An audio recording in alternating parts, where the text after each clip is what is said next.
Okay, Chair, when you're ready, we are now live on YouTube. Thank you, Chair. Thanks, Debbie. And good morning and welcome to East Devon District Council's virtual LED monitoring forum meeting on the 14th of September 2021.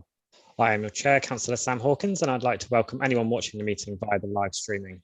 I'd like to remind you all that the Council has recently delegated much of the decision taken to senior officers until the 17th of January 2022 due to concerns around COVID. Consequently, this will be a consultative meeting only. We will adhere as much as possible to the procedural rules detailed in the Constitution. However, where the meeting would have normally decided a matter, it will now make a recommendation to a senior officer.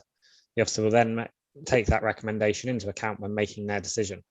May I remind members that the Code of Conduct applies throughout this meeting, and we also reserve the right to remove and disconnect any participant who is disrupting the meeting by whatever means.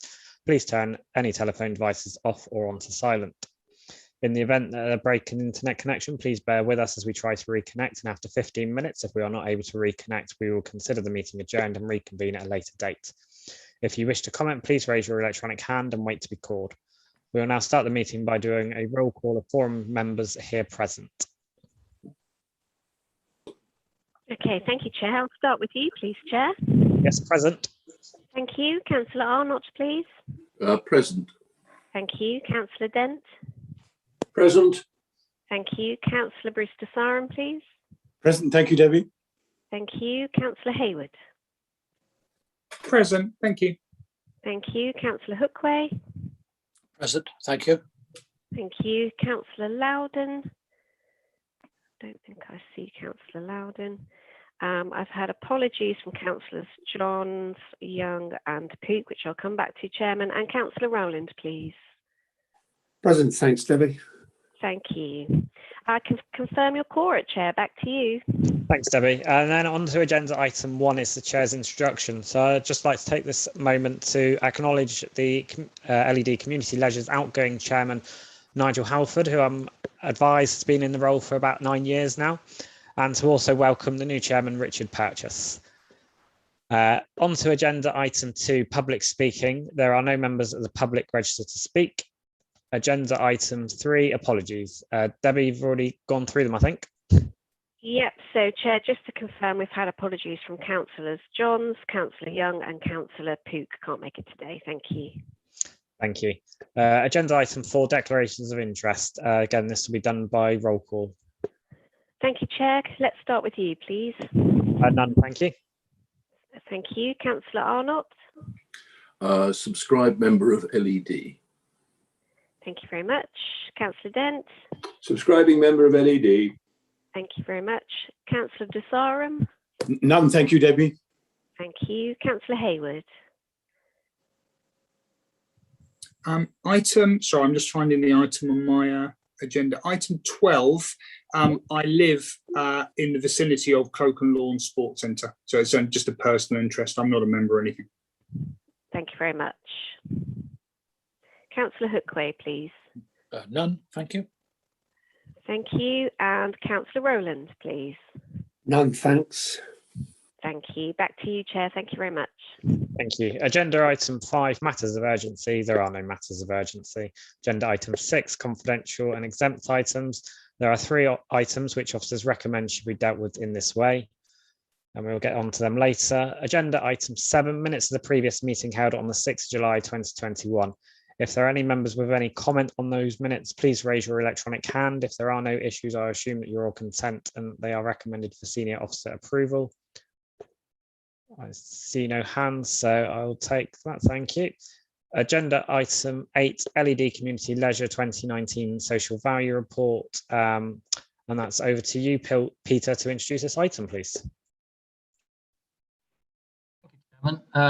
For the first time, we've tapped into what is recognised as the industry's social value report, which was commissioned originally by Sport England, and Sheffield Hallam University conduct the research and put all the data into their system and produce the social value reports. And a company called Data Hub 4 Global are the current licensees to run it.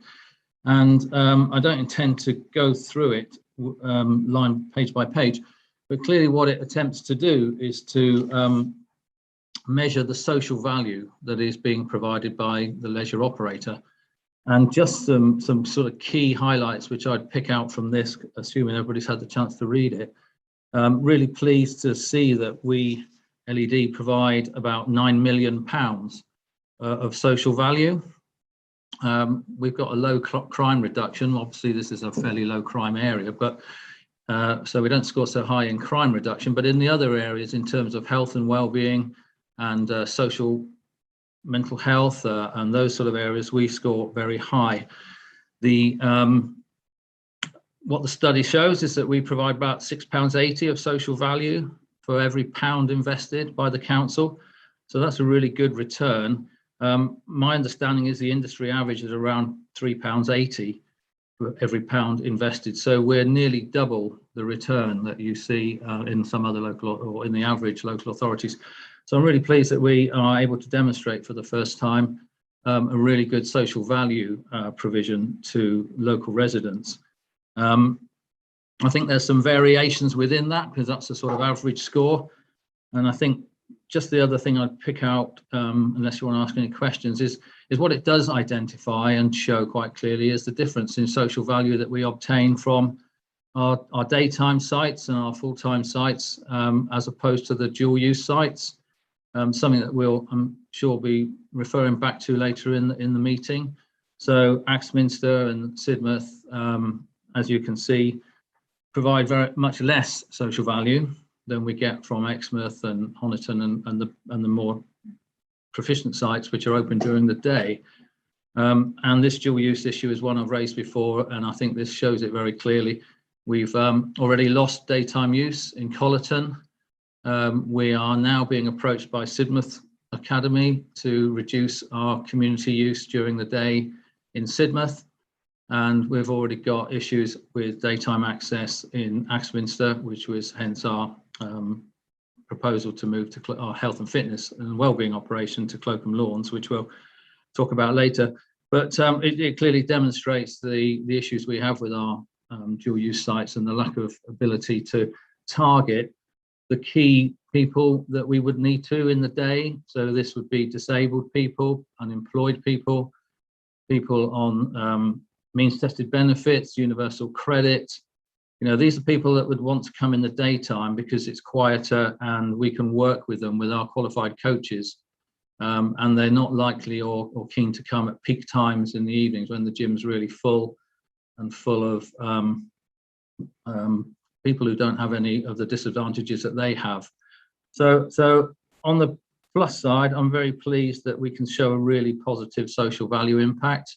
I think it's good that it starts to provide some more detailed information on specific sites, which I'm sure Liz and will be taken into account in the leisure strategy. And if anybody's got any questions, I'm happy to take them. And if I can't, I think Jamie, who commissioned this report and has talked it through with the commissioners, can pick up any gaps that I'm not able to. So, Chair, if there's any questions, I'll over to you. I can see some hands up. Excellent, thank you, Peter. Yeah, no, I think you probably make a very valid point about this dual use thing, and it's something I think collectively we're all going to need to try and come up with a way forward at some point. Councillor Miller, please. Thank you, Chair. Yeah, my question is about the reduced GP visits, which I think is really important. We know about the pressures, the current pressures that the GP surgeries are under, and the access to seeing your GP is presently still very, very, very difficult. What I wanted to ask was, do we have any kind of a relationship with the LED? I mean, does LED have any sort of strong relationship or contact with the GP surgeries themselves? Because the surgery I'm with are certainly in contact with the tryhards, and they're seen as a social prescriber. And I just wondered whether LED are in contact with the GP surgeries around the centres, and I just think that it could be a very powerful, potentially very powerful relationship in terms of further increasing the social value of our centres. Thank you. Yeah, thank you, Councillor Miller. Yeah, we're very heavily involved with all the GPs. We're one of the main partners within the GP referral programme, and work very closely with GPs.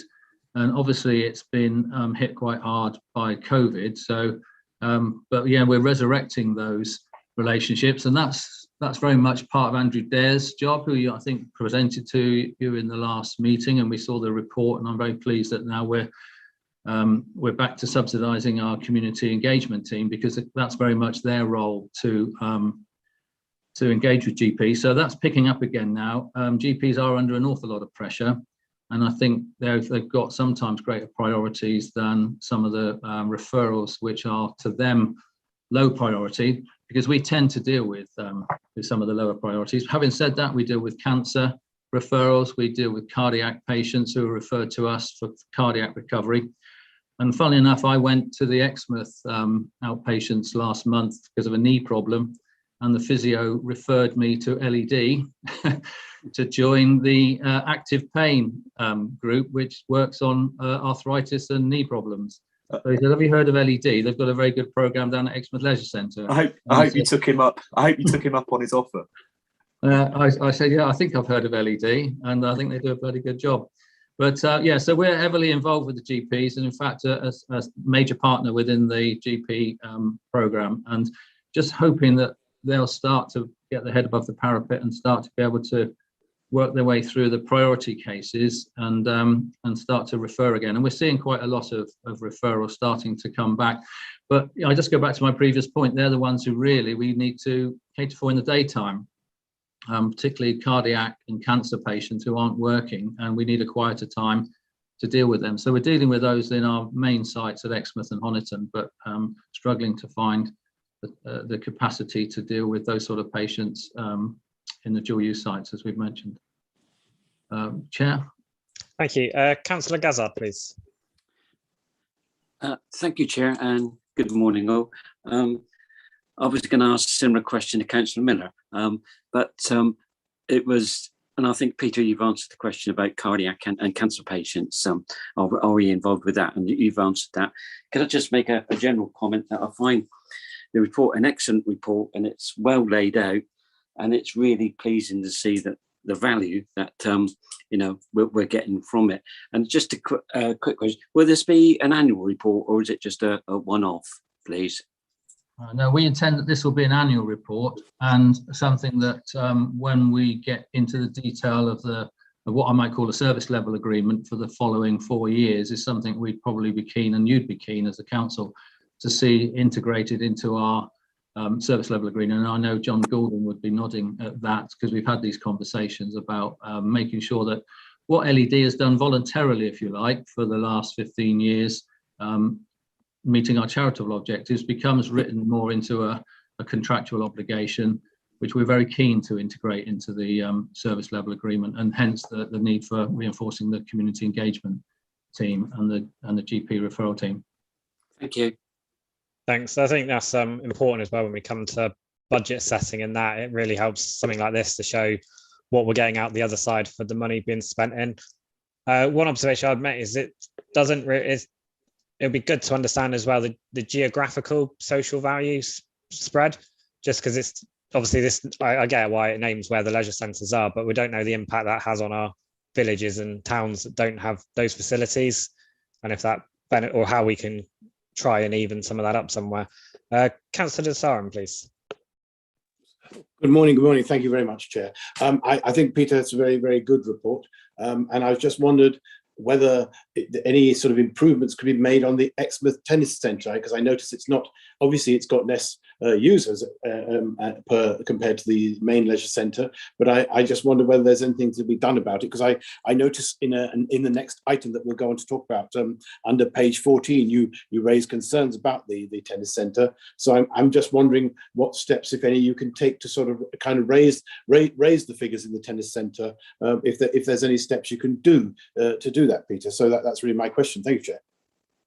Yes, I think the tennis centre's been more badly hit, I think, by COVID than any other centre other than the pavilion. Remembering, don't forget that the pavilion is within our portfolio, and they've completely lost shows for 18 months, and we're having lots of shows still cancelling this year and postponing to 2022. But the tennis centre was more badly hit because the COVID distancing restrictions stopped people from playing tennis.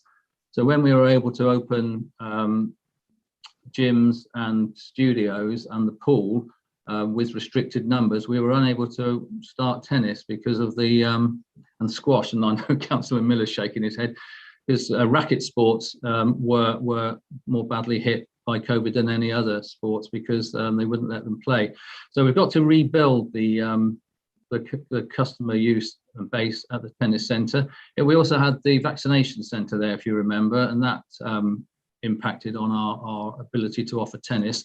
But we got through 75,000, or the NHS got through 75,000 vaccinations at the tennis centre. And just to update, actually, we're now going to be delivering the booster jabs from Exmouth Leisure Centre from, I think, later this month. I mean, Jamie perhaps could pick that up when we get to his agenda item. So yeah, we are aware that the tennis centre has been probably more adversely hit than our other centres, and we've got a job to do there to rebuild the membership. We've got a couple of things in our favour. We've got the darker evenings coming now, so that we always see a lot of our tennis players move outdoors and go to the Cranford Club or go to Exmouth Tennis Club down on the seafront during the summer, and they tend to migrate back, particularly in October when the clocks go back. And we may have a bit of a reaction from Saturday night's American Open win from Emma Radikova, if I could pronounce it correctly. Raducanu, that's the one. So, you know, I've seen, obviously there was quite a lot on the telly last night about the bounce back, and we work very closely with Exmouth Community College and the other schools. So certainly with getting children in, I think we'll see a bounce back fairly quickly. And then we've just got to get the adults back and get the courts open. I think the other factor there is that that group were probably more COVID conscious as well. I think it's one of our more elderly demographics, rather than the gym users, particularly the keen gym users, are sort of average age 25 to 35, or keen to get back in the gym. I think the tennis players whose average age we found out before is sort of high 40s, 50s, were less keen to return as well. So some work to do there, acknowledge that, and certainly something we're working hard on with the staff there and the management team. Thank you, Peter. Very helpful response. Thank you. Thanks. Jamie, did you want to add anything? I saw your hand go up. Yeah, it went down. Please, Chair, if I may, just to only very quickly, a small point of context in terms. So the social value is built very much on patronage and usage and demographic areas. Tennis, you've got two people playing on a large tennis court, so your patronage will inevitably be lower. So, you know, and traditionally the and I'm stereotyping a little bit, the tennis customer would come from a very more specific demographic that probably wouldn't give as much social value. And I say traditionally because of, you know, clearly Saturday night will hopefully, you know, set us in the future in a very different way, which is probably why this is showing the tennis centre as it is. So just trying to give a little bit of context around, you know, the low social value return for the tennis centre. Thanks. Councillor Rowland, please. Thanks, Chair. Good morning, everybody, and thank you, Peter, for the information. Really gratifying to see the social value information that's contained in the report. I want to ask a question specifically about the social prescribing. That was very much started off as a pilot in certain areas within the district, and the funding was seen as related to a temporary period. Is it now much further embedded that the pilot has been seen very much as a success, and that the funding, as permanent as anything can be these days, is seen now to be a permanent feature? Yes, I can confirm it is. The pilot was initiated by LED, I'm proud to say. We, if I can say it, we shamed the RD&E into doing a pilot in Honiton and Seton to start with, which we part funded with them to prove that it worked. It was working well in a lot of other local authorities and in Holland in particular. And that first pilot was very successful. And the post which we part funded with the RD&E then became that's Royal Devon Exeter Hospital, for anybody not sure. That post became permanent, and when that team of GPs and the social prescribing team saw how beneficial it was, and this is which is impacting in our social value report, they've now got, I believe, 5 more full social prescribing coaches in the main health centres around East Devon. So there's now, I think, a team of 6. They're fully funded by the RD&E, and they are permanent posts. And they're the ones who refer to us, and not just to us. The social prescribing, for those who aren't aware of this, is a coach or a social prescriber sits in the health centre and takes away from the GP some of the low priority cases like I was talking about. So they focus particularly on issues like smoking cessation, on obesity, on poor lifestyles, and they will signpost, which is the current term, signpost people to deliverers to help people improve their lifestyles. So we obviously pick up a lot in terms of health and fitness and swimming and our healthy walks in the countryside and some of our other low-key activities. But the social prescribers also refer to people like Weight Watchers and Slimming World and smoking cessation groups, so and mental health groups as well, dementia groups. So not just to us, they provide a much wider service, and it's now well embedded, Councillor Rowland, across at least 6 GP surgeries that I'm aware of, unless Jamie knows there's more on board now. And the RD&E have embraced it and now run it as a full-time strata to their health offer, and it's very much appreciated by them. Thank you. Thank you for that, Peter. Thank you. John Golding, please. Thank you, Chair, and thanks, Peter, for the report. Really different insight into leisure, turning that kind of value into a monetary value. So I think that's really useful to see. I'm interested in perhaps the opportunity for doing some benchmarking. I heard Peter say earlier that there was a kind of return on investment of £6 or something, and the average is 3. But I'd be really interested, perhaps in a later meeting, to hear how these sets of results benchmark against other leisure providers. Perhaps something for the future, Chair. Yeah, and I'd be keen to do that as well, Chair. I think what we just need to make sure, though, that we compare apples with apples, and that we compare ourselves with other similar might I say district councils rather than metropolitan councils, so we compare ourselves with semi-rural councils, not big cities. So as long as we identify ourselves in the right cohort of local authorities, I think that would be a very good exercise, which I'd be quite keen to participate in as well, John. Thank you. I think that's a very good point. I've got no more hands up, and I don't think there's a formal recommendation to a senior officer, so I will move on to the next item, which is item number 9, the SOPG diagnostic final report. On my list, I've got Charlie and I think Liz or Rachel to speak. So whoever wants to speak first, feel free. Thanks, Chair. I'll jump in. Morning, everybody. Just to recap, the last meeting we received the highlights of the draft diagnostic report. What you've received in your papers for this meeting is the full report, which adds the sort of substantive detail to the report and gives members of the forum an opportunity to raise any specific issues on the final report before it's formally signed off by the forum. So Liz is here to take any questions that are specific to the report, and also as a kind of a small part B, Chair, just to update on where we're at with the leisure strategy and the commissioning of that as well, because I know Liz has got a short update on that as well. So it's really an open forum, Chair. We had a pretty good discussion, I think, last meeting, so it's just picking up any sort of follow-ons from that meeting. Thank you. Thanks. Liz, did you want to add anything? You're muted. Good morning. Thank you, Chair. I don't think there's anything to add. I covered most things at my presentation at the last meeting. So it's just the the devil in the detail. Now you've all read the report. I know we've had the comments back from a couple of councillors, which have been hopefully addressed in the copy that's been sent out to you. But no, I'm happy to take any questions in relation to the report. Otherwise, I'm happy to give an update now regarding Sport England. Okay, I'll pause for a second, see if there's any hands. Obviously, we've kind of had the recommendations and a lot of this beforehand, so I'm not surprised there's not too much comment. And on that basis, yeah, if you can provide us an update, then please, that'd be great.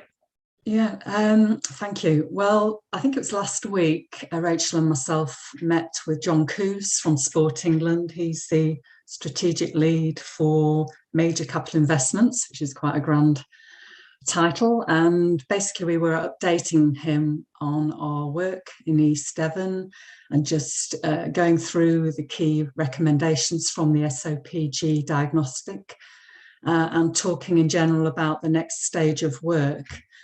Sport England are supportive in principle in supporting this next piece of work. They normally fund between £5,000 to £10,000 towards projects of this nature. So that's probably what we're looking at in terms of their contribution towards this report. But yes, they're very supportive and interested in what's the work that's going on down in East Devon, and would like us to take this forward.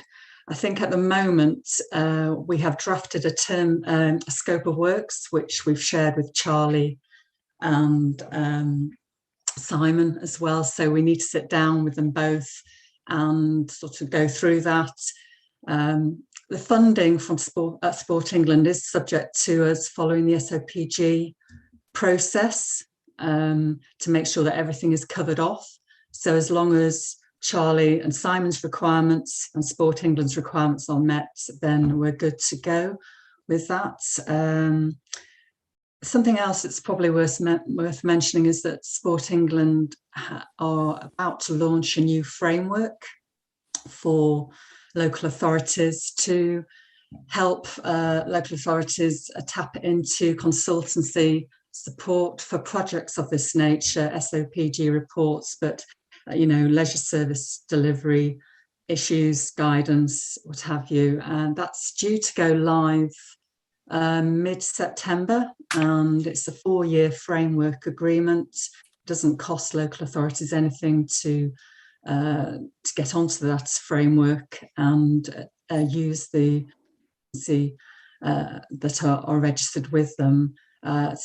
Ourselves, Strategic Leisure, we are on that agreement, and we had a meeting last week just going through all the logistics and the paperwork of how it will pan out and operate in practice. So that's due to go live mid-September.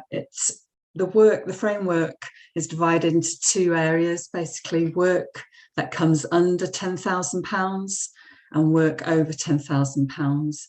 If it's under £10,000, then a direct award can be made to a consultancy that is on that framework agreement, which has its advantages. If it's over £10,000, then it does have to go out to a mini competition. So depending on how East Devon want to approach this, there is the option of breaking the SOPG work down potentially into lots that all come under the £10,000 threshold. If you would prefer to use ourselves rather than go out to a mini competition, but there are different ways of skinning the cat, basically. And so that's where we are at the moment. We're hoping to have a meeting with Charlie and Simon in the next week or so that we can, get the go-ahead to proceed with the next piece of work. And I'm really looking forward to working with you all over the coming months. Thank you. Thanks, Liz. I appreciate we're still in open forum, so you might not want to give an exact figure, but you said that the Sport England funding would be £5,000 to £10,000. How is that in scope of what the overall fee might be? Is it that's more than enough, nowhere near enough, that sort of range? It's not. No, it'll cover about a third of the cost of that, third to a half of the cost of that, I would anticipate. as a rule of thumb. Yeah, no, that's great. Thank you. Charlie. Thanks, Chair. Yeah, just to say we are on track, and I think discussion we need to have with Liz and Rachel is about how we can move forward quickly. So part of that discussion will be around the sort of procurement process and how we deal with that, because obviously we don't want to have a prolonged delay between having just got the final diagnostic report and then getting on with the leisure strategy. As you're aware, and as members are aware, we've got to get moving with the management fee for next year, looking at the service level agreement, discussing issues around dual use sites. There's lots of really quite chunky, complex issues that leisure strategy needs to inform. So, from our perspective, we really want to move swiftly with this. So we'll obviously, I just wonder if that meeting, Chair, be worth involving yourself with Simon and myself, with Liz and Rachel, to just discuss how we move forward. I don't know what your thoughts are on that. Yeah, I'd be happy to come along, so that's not a problem. Just Lovely, keep outside the group for a second, then Councillor Miller, please. Thank you, Chair. Yeah, it does look like it's going to be a really significant piece of work with various a range of complex issues to work through. And I wanted to, thank you very much, Charlie, and also to Liz and others for the work that they've put in to scoping out what we need to look at, because I think it's an excellent document. And one issue, one of the things I was surprised about, by the way, is that we didn't have social value targets in the previous contract. So I'm really pleased to see that as something that's it looks like it's something we want to put into the heart of our new contract, because I think that's absolutely key and crucial. And I think it's in line with what this administration also values as well. There's a point on page 27 on Cranbrook, actually, Chair, which obviously you'll be interested in. Where it talks about it being a key area of focus and the lack of infrastructure. The bullet point underneath that talks about the joint working LED should be doing with other, the council's teams. But I also thought, given Cranbrook's proximity to Exeter, it's a 7-minute train ride away. I just was thinking that would it also be worth adding in there about the importance of LED East Devon District Council also speaking with Exeter City Council's leisure team, because a lot of people in Cranbrook will be using those facilities, and it just feels like it would be important to work together with them as well. Thanks.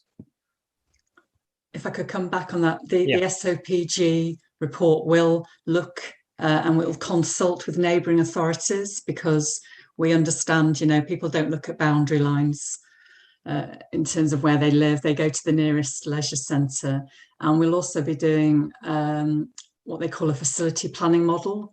And we may need to do bespoke facility planning models to look at facility requirements and particularly new town developments and how they impact and what the needs are for those communities. So yes, we're conscious about Cranbrook and its proximity to Exeter, as you say. So we will be having discussions with our counterparts over the border.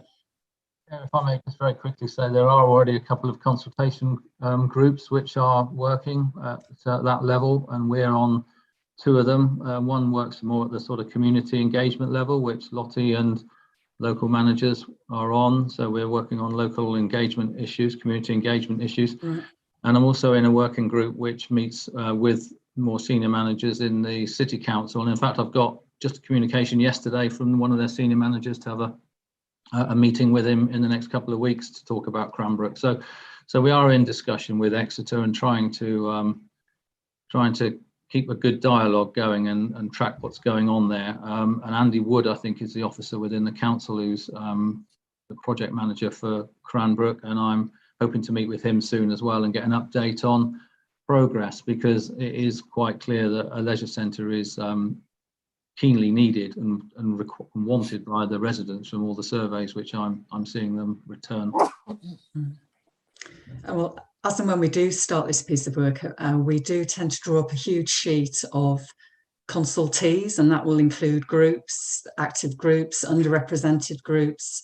The diagnostic was a very light touch approach, but we would go into far more detail in the next stage of work. And I think sitting down over a coffee with Peter will be really useful to find out, you know, what organisations already and working groups already out there.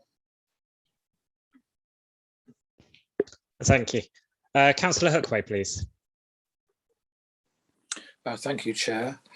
Thank you also. I formally thank you, Liz, and you, Rachel, for a very interesting and thought-provoking diagnostic report. I think it has raised a number of very interesting issues and is a very good evaluation of the position where we are in terms of leisure, and also the issues that are facing us and which we have to deal with over the next coming years in terms of financing, equipment, and new facilities.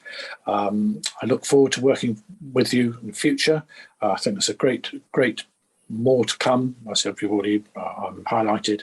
And again, my thanks. Thank you, Chair. Thank you. Thank you.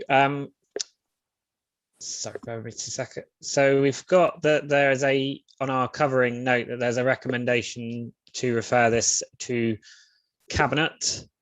I appreciate Cabinet's already seen the highlighted version of this, but anyway, I'm happy for this as the full document to go to Cabinet if other members agree. I'm not sure how the process fully works now, if we recommend to an officer to refer it to Cabinet, or if we can make the suggestion, Debbie. Okay, Chair. Yeah, you can still recommend to Cabinet. So if that's what you're proposing from the Chair, happy for you if you want to just run straight to a vote, unless there are any further questions. Thank you. I can't see any hands up, so yeah, I'll recommend or whatever I need to do from the Chair to put that this is recommended to Cabinet, please. And proposed from the Chair. Yep. So members of the forum, please, what you're voting on, please, is to recommend to Cabinet to approve the Strategic Outcomes Planning Guidance Diagnostic Report. If you could use your green ticks for yes, red crosses for no, or your electronic hand if you're abstaining. And I have 7-4, that's carried unanimously, Chair. Thank you very much. thank you, Debbie, for getting me out of that pickle. That brings the public part of the consultation meeting to an end. However, can I just remind all those present that the supporting officer will confirm when the meeting is no longer being recorded or going live, and until then, your comments will be live to the public.